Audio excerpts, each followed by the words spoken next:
All right, Megan, should I go ahead and get started? Or does the, okay, awesome. Well, good morning, everybody, or whatever time of day it is for you. Good day. It's great to see you and welcome. My name is John Helmers, and I'm the Director of Graduate Career Management at the Leeds School of Business at the University of Colorado in Boulder. And if you've been watching the news, I can confirm that, yes, indeed, it was 90 degrees yesterday, and we're expecting snow this afternoon. So I've chosen my background appropriately. It's really unfortunate because fall is my favorite time of year around here, and we seem to have just skipped it outright. But hey, 'tis what it is. But with that, again, welcome. If you want to advance a slide, Megan, I think it's appropriate that we're starting this and coming together on the day after Labor Day as academic cycles start anew and recruiting cycles start anew, and we all work in that meaningful pursuit of supporting students as they seek meaningful labor. So I hope you all had fun, pleasant, relaxing Labor Day weekends, if you indeed celebrate that. But we're happy to have you joining us this morning as we just provide a quick update. If we want to move to the next slide, Megan, our agenda, gonna do just some quick intros, little activity, and then talk about some short-term goals and how we're going to get there in the face of what is our new reality as all of us are grappling with our new situations. Going to touch on where things stand with regard to conferences, talk about some opportunities to get involved, give you a chance to ask questions, and then hopefully have the time left to break into some small groups and have some small discussions about just all of our our goals for the year and challenges we're facing and how we can support one another. So with that, as I indicated, I'm John Helmers, Director of Career Management at University of Colorado in Boulder, but also the newly elected president of MBA CSEA. That's why I'm the one chirping at you. That photo of me was taken back in March before I realized I could cut my own hair. So apologies for that. I have continued to upskill in unique areas as this pandemic we've grappled with. And then joining me as always, our Executive Director, Megan, you want to say hello? Yes, hi. Thank you, John. Welcome, everyone. I'm Megan Hendricks, your Executive Director. Been in this role for 10 years, and part of my role is to help us make sure that we are engaging our members and our volunteers to help us ultimately reach our goals. So I'm thrilled to talk with you about those things today. Great. And I know that we have some board members in the audience as well. I can only see 4 people currently in my view, but I know one of them is a board member. Heidi, I can see you. If any of the board members want to say a quick hello, we would welcome that. Here they are. Hi, everyone. I'm Heidi Cuthbertson, and I didn't plan anything to say. So hello, I work at Ball Aerospace, also in Colorado, and yes, it's a dreary, very cold day. So for a couple days, then it'll get warm. Anyway, glad to be here. Thanks. And I also see Phil out there. Hello, everyone. This is Phil Hahn from UCLA Anderson School of Management. We just got through a record-breaking heat wave here in Southern California and luckily survived it. But hopefully back to normal summer, fall weather here in LA. But welcome, and I look forward to tackling the 2020-2021 year. That will be unlike any other year, as we've said many times before, with the board and with the MBA-CSCA organization. Indeed, indeed. And I think that's all. If there's anyone else on the board who's out there and wants to chime in, please do so. But I think that's all I saw. All right, great. So we, as the board and the executive director, are here to support our mission and vision and put together programming that achieves that. And what are those? Quick reminder, and some of you might be new members. Megan, if you want to advance. Can you see the next slide? For some reason, it's taken a while to advance today. You can? Okay. Now I am starting to, yeah. Okay. So I don't need to read these, but I guess I will. We are the premier provider of education, information, and expertise for the support and development of individuals in the MBA and other graduate business, career management, and employment professions. And our vision is to be globally recognized as the foremost expert and resource fostering innovation, connections for career services and employers in MBA and business master's programs. So sometimes it's good to revisit those things. And what are our values?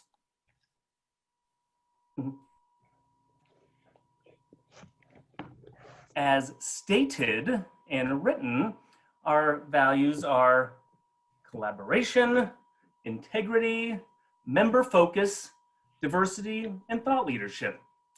But we want to take a chance to hear from you and see what you think of when you think of this organization. And what does MBA-CSCA mean to you?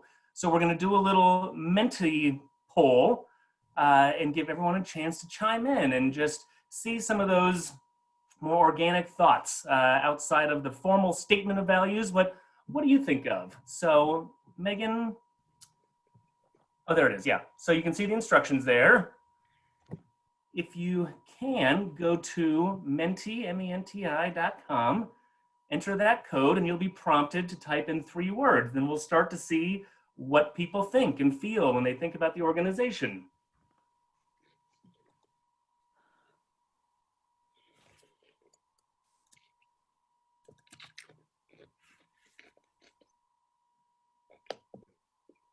All right, starting to come through.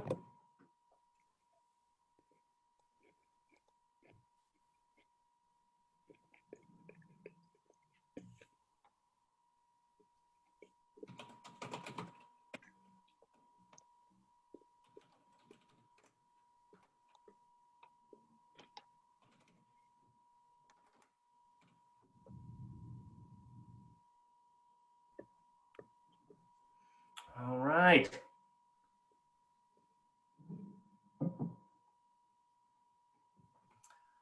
Collaboration, support, network, community, dedication, sharing, yes.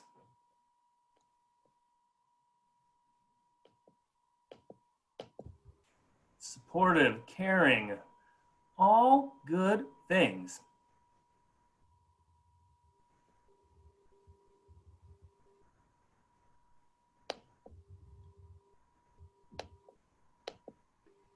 Yes, relationships, benchmarking, best practices, connections, ideas, open, industry intel, fun even. I kind of like this activity, but you can see some themes that emerge here, and I think that they are, within those stated values, but also they build upon them. So thank you for engaging in this activity.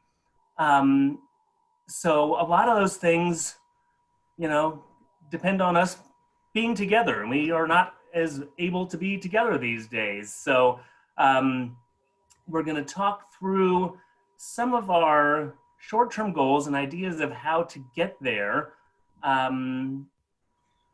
next. Oh, Megan, hold on. Yeah. Let me take that screenshot of. Okay, now we can see all those and capture them for posterity.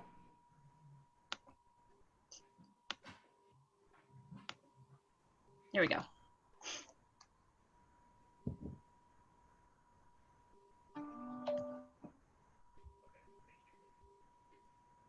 All right. So we've, as a board, decided these are not necessarily different than what we usually do, which is how we're going to do them differently. But people frequently say in surveys that the biggest value they get out of the organization is the bringing of us together. So whether it's in a virtual town hall, conference, or otherwise. So we want to continue to provide opportunities to bring us all together, support one another. Everyone's dealing with similar new challenges, and that's where we're uniquely positioned to support one another.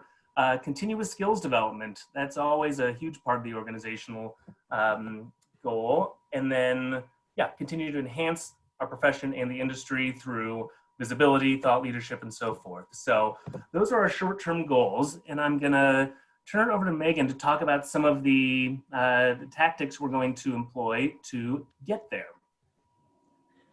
All right. There seems to be a little bit of a lag with That my is screen. funny. Sorry, can everyone mute?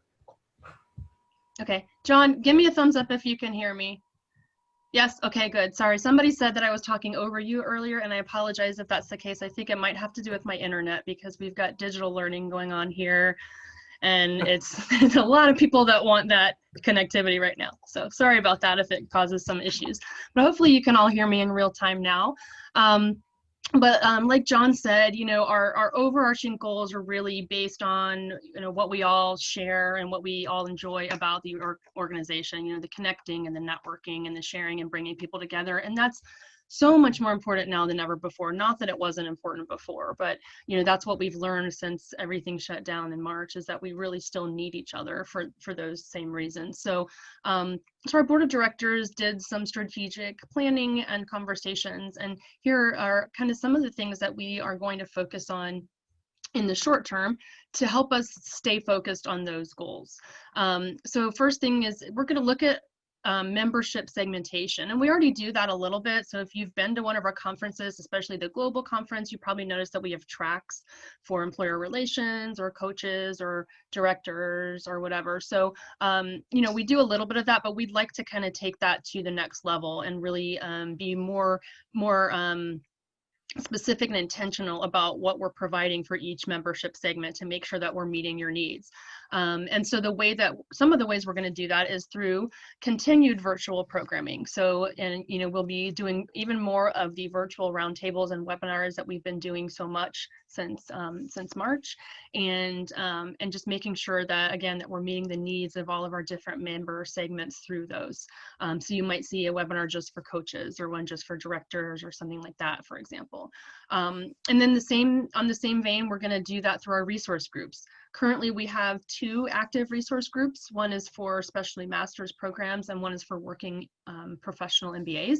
So we're really going to expand that concept to include all of our membership segments. So we anticipate we'll have a group for employers, for employer relations, even for specific geographies, you know, just based on what you all want and the type of connections that you want to establish. So we envision seeing, you know, smaller groups of people coming together based on commonalities so that they can really truly take that networking to the next level.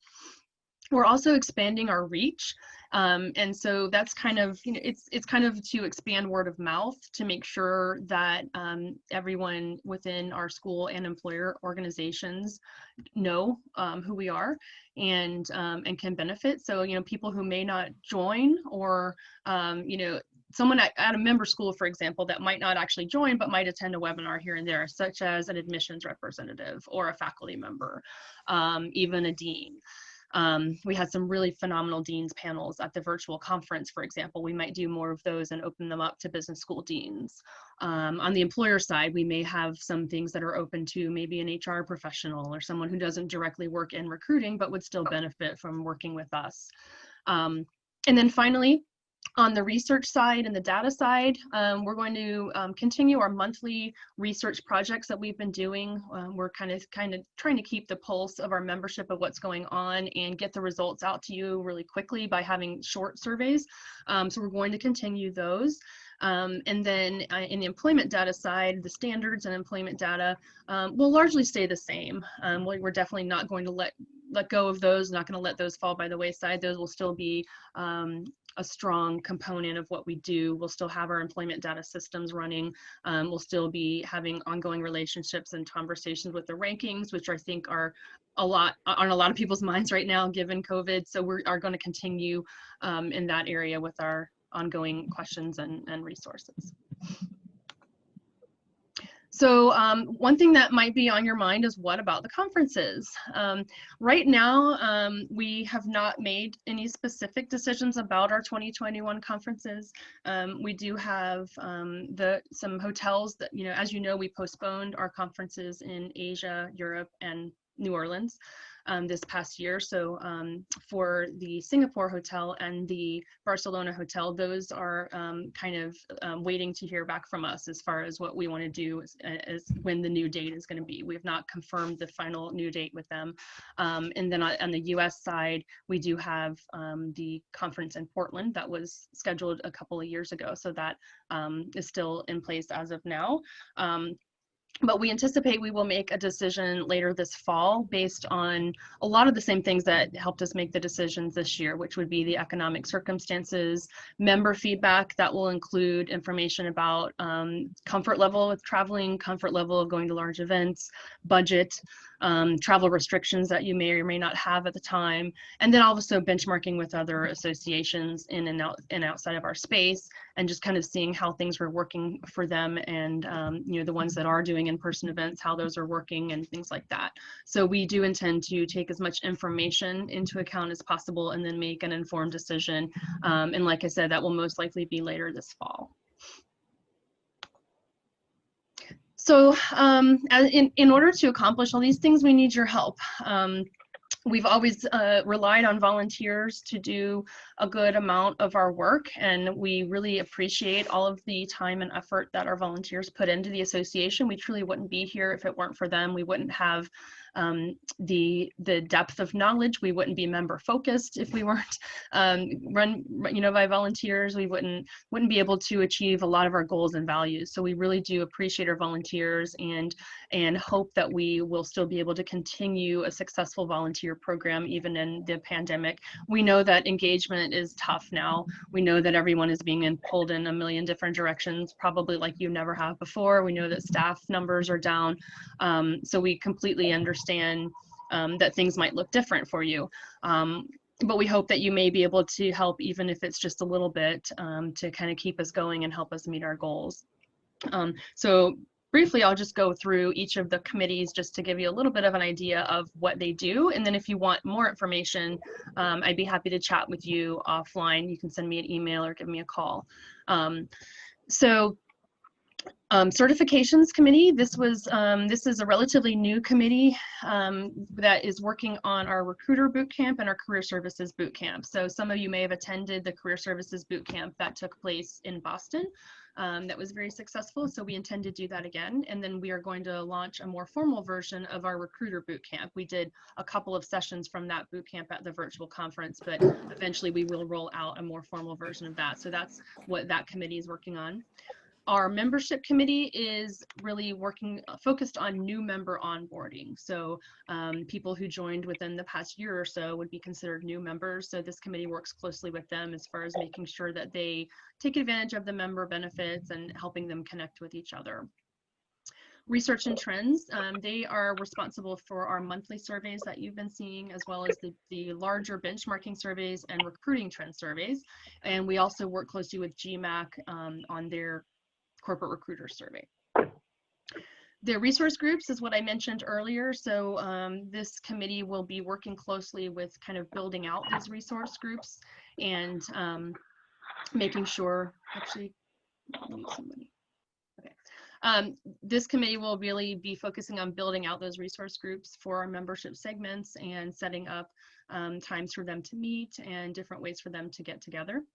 our standards committee. We have three. We have full-time MBA, part-time MBA, and specialty master's standards. And those committees will continue with helping answer questions from the membership, helping our standards consultant with training, and helping with our relationships with the rankings and some of the typical things that they do on that.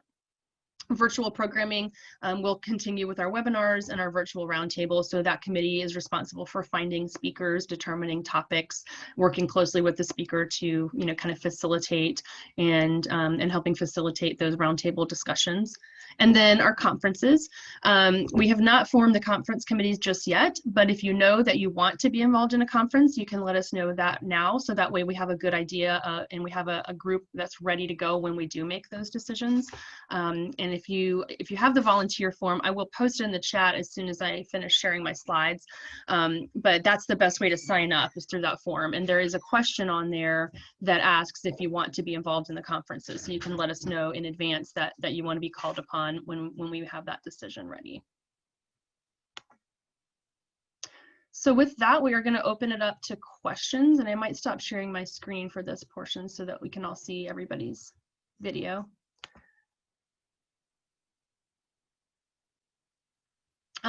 So if you have a question, John or I is here, happy to help you. If you maybe want to know a little bit about what a committee does, or more information about what John talked about with our future goals, feel free to unmute yourself and ask the question that way, or you can also type it in the chat. This is Julie from Brandeis. I have a question about how does MBA CSEA overlap with or kind of coexist with NACE? There isn't too much overlap because they focus on undergrads and we focus on graduate students. So we do have conversations with them. I attended their conference last year. So we kind of keep each other informed of what we're doing, and we're looking for ways to collaborate. But for the most part, our membership doesn't have a whole lot of overlap. There are some recruiters that go to both if they happen to have both undergrads and grads as part of their portfolio. And same with schools. If there are schools that work with both populations, sometimes they'll go to both. But the programming that we provide is highly targeted to MBA and master's programs. So that's the main difference. Megan, this is Noel. Can you hear me okay? Yes. Yeah, so I'm at the Krannert School at Purdue University, so thanks for having me. I wanted to just ask a couple questions. One was around some of the research and employment reports and data that you have. Is there anything that's related to the current discussions around diversity and inclusion that would help us in terms of being able to look at external benchmarking? And then second question is, within the research subcommittee or group, has that kind of agenda or kind of research priorities already been identified? And if so, can you share those? Thank you. Yeah, great question. So the monthly research that we have done has primarily been focused on COVID, to be honest, because we try to come up with 3 or 4 questions that are most on the minds of our members at the moment to try to get it out quickly. So we have not done any of those monthly research about diversity. The next upcoming research would be our recruiting trend survey. And again, that's about recruiting trends. So there's nothing really about diversity that would fit into that. But we could certainly add that. There's no reason that we couldn't do one. Like our next month, this month could be focused solely on that, because I agree that that's something important. And so we don't have any specific data at the moment for benchmarking, but we could certainly gather that. I will tell you that we are planning programming in that regard. We did a couple sessions on that at our virtual conference, and there are 3 other sessions right now in the works about that topic. So on the programming side, we are looking at that, but we haven't yet on the research side, but you can definitely share that with the committee. And the committee has not had their first meeting yet. Right now, we usually have it by now, but we had a little bit of a delayed start this year with everything going on with COVID. So as far as the research priorities for the year, we have not narrowed that down yet. Okay, thanks so much. Sure.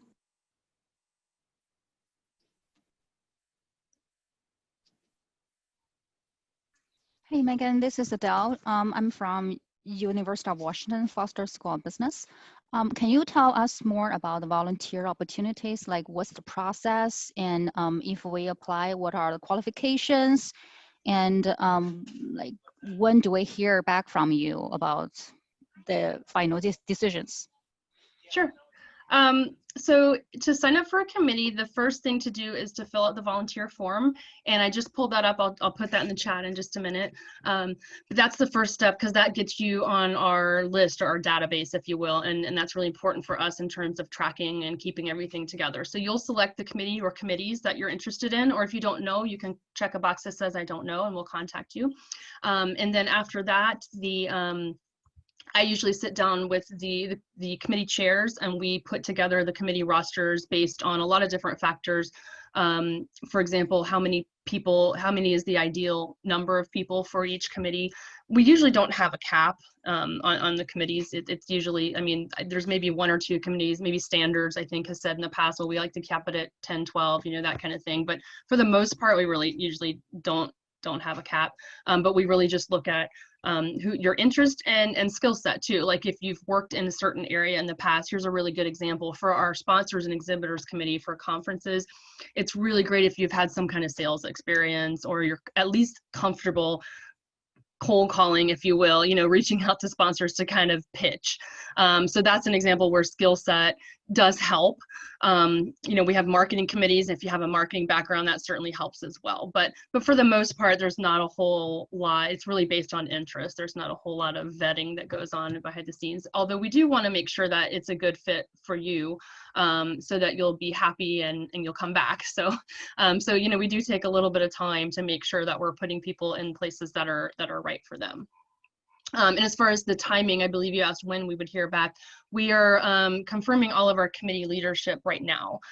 So we've got some asks out to people, and are just kind of waiting for people to hear back and confirm. And once all those leaders are confirmed, then I'll sit down with the leaders and put together the committees. So I would think that by the end of the month at the latest, but we're aiming to have it done before then. And I'll post the volunteer form in the chat right now if anybody doesn't have that. Thank you.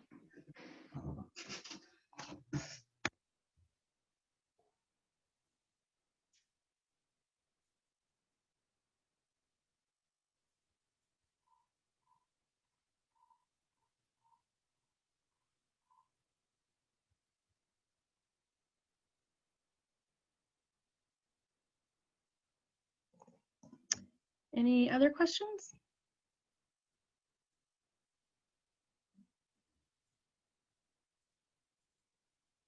Just trying to, here's the list of the committees too, if anybody wants that. And this is also on our website.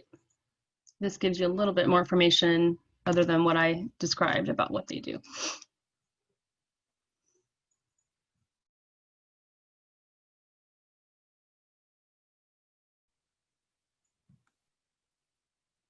Megan, from a volunteer standpoint, timing wise, is there kind of a cycle, or you know, I just came into the role a couple months ago, and so the bandwidth may not be there now, but maybe the interest is there to get involved at a future time. So any thoughts on that? Yeah, absolutely. The cycle is typically, we usually start over around August every year, because our year, if you will, goes kind of July to June, because with the conference in the US being the final, event. So typically every committee will start around August and then end in July, and then they'll re-up every year. But honestly, I mean, we're not going to turn somebody away if they want to start mid-year. That's not a problem at all. We just do a big push this time of year, to get people excited about it and stuff. But if you come in at January and say, hey, I've got some time now, I'd like to join, you can absolutely do that. That's not a problem. Thanks. Yeah. Stay on top of me if that's the case, though, because come January I might be, knee deep in conferences or whatever. So you may have to send me a reminder that says, remember, I want to join. So.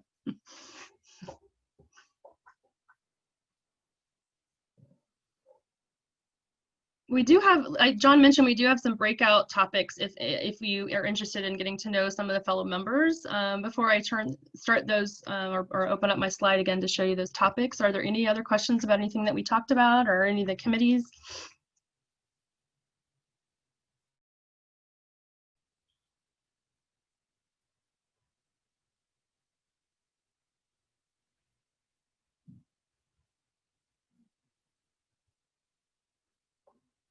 All right, let me go back to my screen because I have the topics up on there.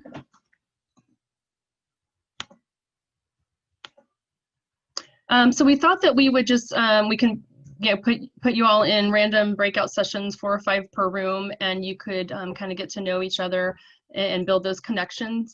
And here's some of the questions that we are suggesting, so quick introduction, and then talk about your professional goal for the coming year, and then a challenge that the group could help you with. So I'll leave these on for a minute, and then I have to stop sharing in order to do the breakout rooms.